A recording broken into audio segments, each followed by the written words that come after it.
Please, let us welcome Dr. Claudel Noumissi, already in the home. Doc, bienvenue chez MTN.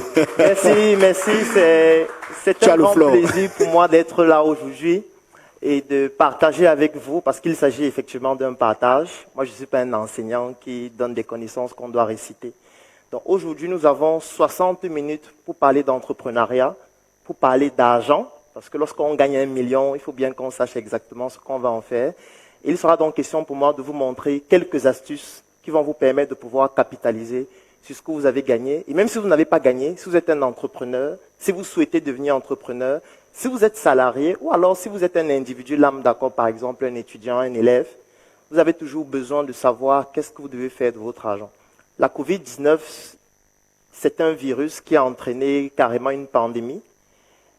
Et ça a entraîné dans une crise sanitaire qui a débuté autour de novembre 2019. Mais le problème, c'est que lorsque la crise sanitaire commence, ça ne s'arrête pas seulement à l'hôpital. Parce que nous sommes à l'hôpital, nous recevons des patients qui sont malades, et on se rend compte que la maladie est contagieuse. Ça veut dire que ces patients malades peuvent contaminer d'autres personnes, et la contagion est très rapide. Qu'est-ce qui se passe? La plupart des États décident de prendre des mesures drastiques. Et l'une des mesures drastiques qui a entraîné dans le passage de la crise sanitaire en d'autres crises, c'était le confinement.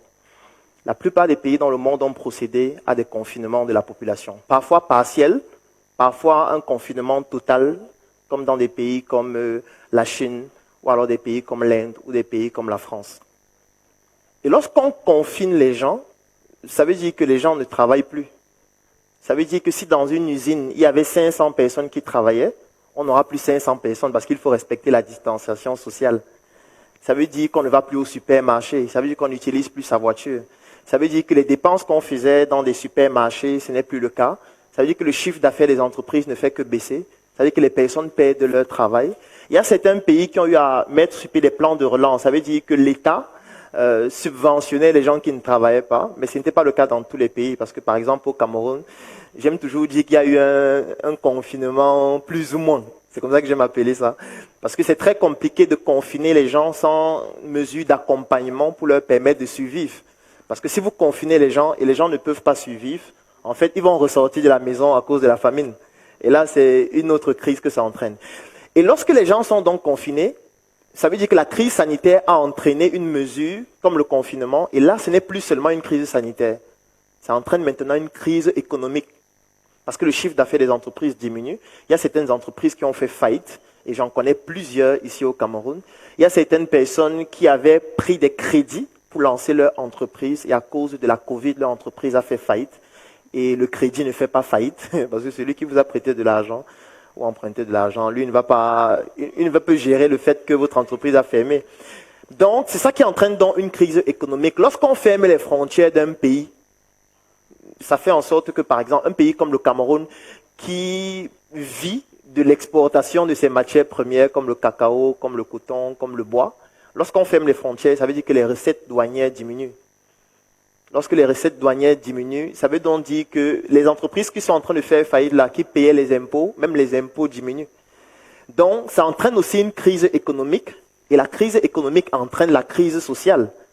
Parce que quand moi je suis dans une entreprise, je faisais un chiffre d'affaires de 50 millions par mois. Et je me retrouve à cause de la Covid à faire un chiffre d'affaires de 25 millions. Je ne peux plus conserver le même personnel. C'est que si j'avais 50 personnes que j'employais, je vais licencier certains ou je vais diminuer le volume salarial. Ça veut dire que s'il y avait 50 personnes qui touchaient, disons, 1 million par mois, c'est-à-dire 50 millions, je peux décider de réduire les salaires à 25 millions, je garde tout le monde. C'est ça qu'on appelle réduire le volume salarial. Ou alors je peux virer certaines personnes tout simplement. Et quand je vis déjà des gens, dans un pays comme le Cameroun, il y a une étude en 2018 qui montre qu'une personne qui a un emploi décent nourrit en moyenne 10 autres personnes.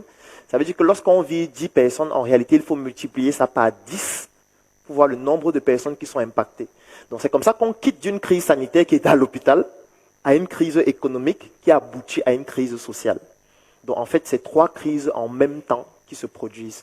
Et c'est dans cette dynamique que l'entreprise MTN a décidé de lancer le programme MTN Hub pour permettre à certaines personnes qui ont été affectées, parce que tout le monde a été affecté, directement ou indirectement, par cette crise de pouvoir participer à ce jeu et gagner des millions et devenir millionnaire.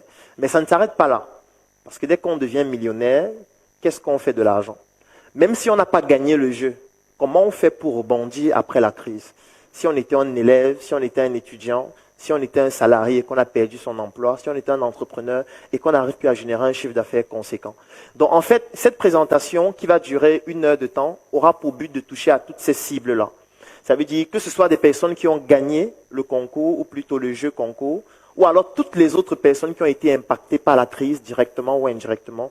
Ce que nous allons voir aujourd'hui aura pour but de vous permettre de comprendre quelles sont les astuces et les stratégies qui vont vous permettre de rebondir de manière efficace.